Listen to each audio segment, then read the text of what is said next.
So importante nga una imo jud simbahon na Ginoo, ikaduha diri sa right relationship sa husband kinahanglan duna joy gugma, ilalom rooted and grounded na gugma sa Ginoo. Welcome back to Born to Praise TV channel.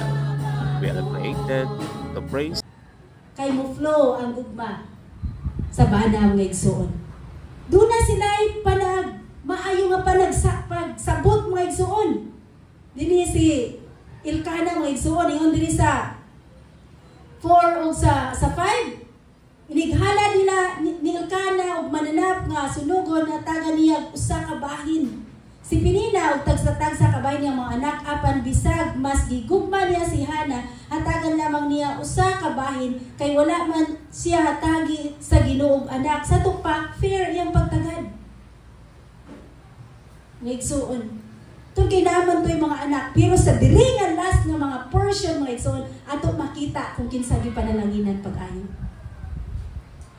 So ang love, importante sa matag ti ayon. Importante kaayo mga igsoon. Then, ato inumduman nga sa diyang minyo na ta mga igsoon, emotionally, psychologically mga igsoon, ana-ana sa managdi ayon. Kinahanglan ang bana maka-ila. Diba, nag-ingon si Elkana nga, ano man kang nag-uol? Ano man kang naghila? Sa tupad, doon na siya pagtagan sa iyong asawa. Kita usahay, bisang namurot na itong mata, wala ginidigay mo, ingon mo, ano kang nihila? Noon sa deka. Na kay gusto paliton? Wala. Pero si Elkana, sa ingon niya, ano kang naghila? Sa iyong problema. Doon na siya pagtagan, doon na siya care. Ang mga lalaki karong bangon ninyo, mayroon sa pagbago, pero pagkauman, wala na ipagtagan. Wala na kabalo na ipagsuot, anak niya, usan lang kabuok, suksok mala na lang. Laba, uba mala, suksok, usan na? Uba laba, suksok mala na, iyong asawa, wala mo ipagtagan.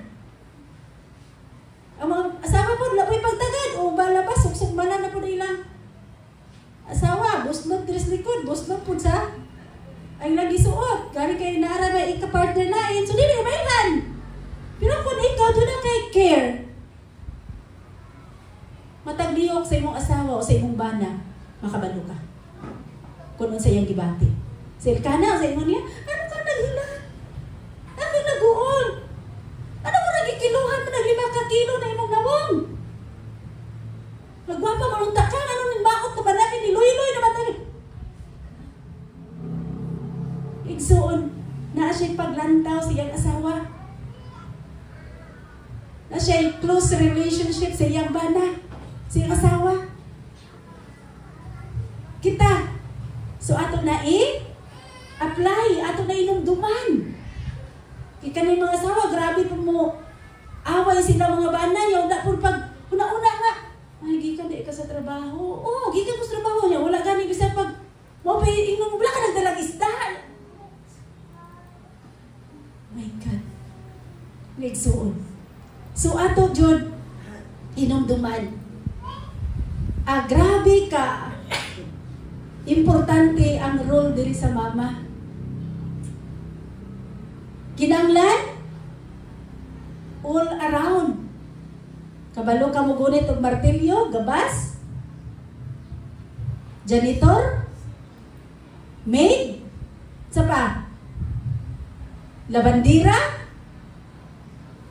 cooker, may muluto, may muatiman sa mga bata. Mo na imong role, dili lang may puro na pagwapa. Naligay ka ba mo lantaw sa itsura sa atong mga anak? Atong mga anak, walo pa lang katuig, pero mula lang gulang na kayo. Kaya di na takabalo mo tagad. Ato na kaugalingon, ang mama, tibuok. Imong mata, duhara ni, pero dapat imong mata pulok ka buok. Samtang galantaw ka niya, labi nagdagang anak, naan po kay mata sa likod. Kay kung nakakausan ka buok imong anak, gilantaw, tapos sa likod sumbaganay na. Nasa likod, doon na nayabo. No adira, doon na nasaksak. Doon adito, to ana po dito. Dapat ing ana ang mama. Dagang mata, dagang kamot, pas-pas. Kaya gisaligan siya sa iyahang bana na nagtrabaho. Ano man ang mga asawa karon may nagtrabaho? To dili nila makaya ang duty nila sa panimalay. Pero ang tinuod nga asawa naaragid sa panimalay. Nakadapat sa panimalay. Kaya doon na kay salig silong bana, ang tanan niya nga trabaho ihatag kay ikaw may mudumana. Pero kung dili ka kasaligan, dili ni hatag kasi hatag dito sa langin mo na ni si Elkana, duha ka buki asawa. Kulang-kulang na ihatag sa imo kay ibahin na di ay. Ngaysoon, ato jud kanunay ibutang. Walay pobre sa usa ka panimalay kun dunay may nadlukon nga mama sa Ginoo. Wala. Sa tong kanta gani ha? Siya maoy sufisyente nga muhatag sa tanan nimo gikinahanglan. O si Lord mo bless sa padre di pamilya. O ang mama mahimong maong manager. Pero di ganit ka kabalo mo manage sa usa nimo ka anak o tagaan kag 5 ka buok. Diba? Una, mga igsuon, importante ngayon nga ato relasyon di ay di sa Ginoo. Pangayoon nato kanunay nga maayo usab atong relasyon sa ato ang bana kay tungod ang bana mao na siya ang haligi sa panimalay mga igsuon.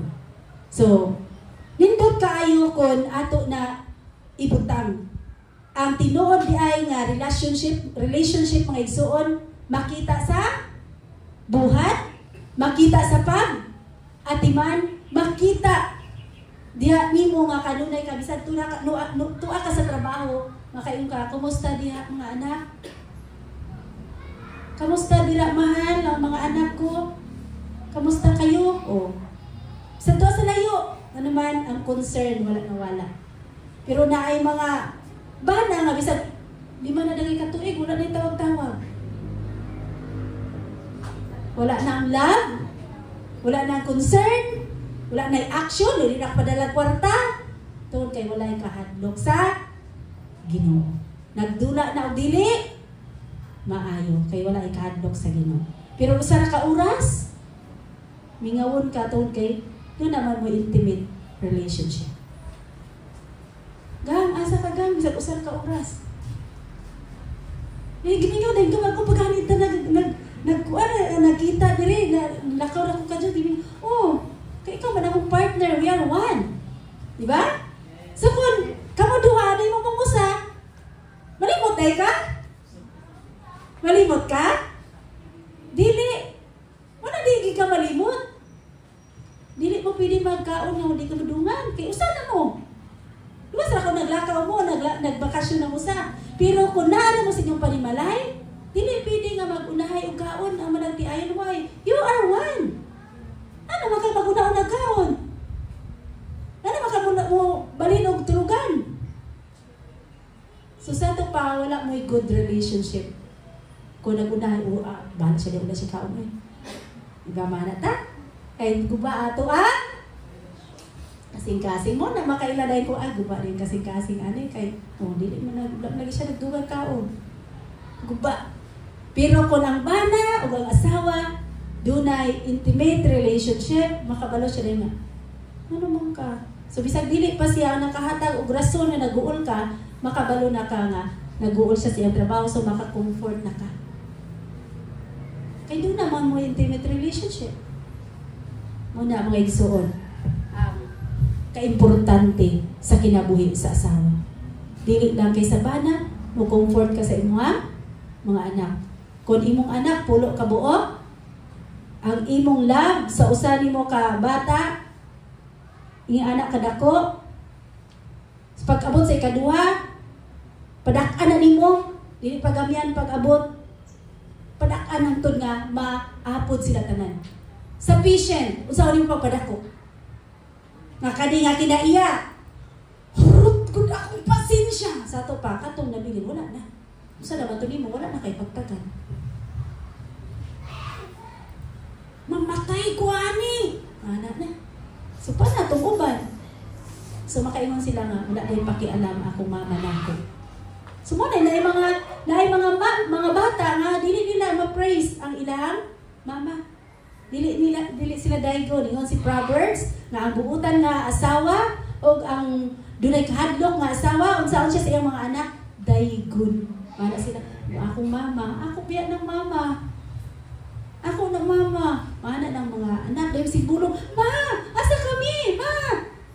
Pero kung wala kay kahadlok sa Ginoo, dili ka maayo mo dumala, dili ka wala kay kahayag. Wala ka ni danag diya sa ilang kinabuhi. Di ka bulungon o sa ipanabi pa kasi lang mga igalang. Di ko mo uli. Ano man? May ayos mama. Sige naman pangasaba na ako. Pero kung maayo ka nga mama, bisag kinsa pa na nga buutan nga iyang amigo. Sa ginaingon, uli na ko kay si mama naghulat na. Uli ko kay si mama nangita na. Uli ko kay si mama mag-uol mangutok madugay ko maabot. Kaya nga naman, ang kasing-kasing sa mama, kanunay kaniyang gidala, bisag asa siya, hangtod sa hangtod. Muna ang pinaka-importante. Next, ngayon mato ta sa ikaduha. Right relationship sa Ginoo mga igsoon. Si Hana mga igsoon, sa inyo nakita sa atong gibasa. Sa kinabuhi ni Hana, sa inyo nakita siya right relationship sa Ginoo. Heavenly relationship niya sa Ginoo. Siya inampuon. Unsa si Hana? Mainampuon. Kita, mainampuon ba ta? Kabalo ba ta mo ampo? Ay, ang mga mama wala ni tingo. Kabalo ta mo ampo? Doon na ba tayo kasing-kasing ang mainampuon? Ngayon, ginalang kabalo ta mo ampo. Kinsa man na nato iampo? Wala man yung giampo imong bana, wala din mo dala. Pila na ka mama mag-ampo sa iyong bana? Basta wala tayo ampo-ampo at na kaugalingon. Ikadua, kisa ito ampo, mga anak. Kung pila ka mong imong anak mo na, dugay gikag ampo sa Ginoo. Ako mo sara, di siyempre, dali na kayo. Labi na buutan imong anak. Lord, salamat Lord, buutan ako anak. Pero kung ang tanan kinaiya nga dilimayo, kanunay giga nagluhod niya. Lord, punta nga iyang niya. Sama kasi mong bana mo, nangininglan nga ang asawa, masinimbahon sa Ginoo. Anong masinimbahon sa Ginoo? Tungod kay naatay pangayoon sa Ginoo, pinaagi sa atong pag. Ampo. Naatay gipangayo sa Ginoo, pinaagi sa atong pag-ampo. O dili ta makasimba sa Ginoo kung wala nalakip ang pag. Ampo. Nagunsa man ni si Hana. Nasalaan pa ganin siya hubog. Grabe ang pag-ampo ni Hana. Mga igsuon.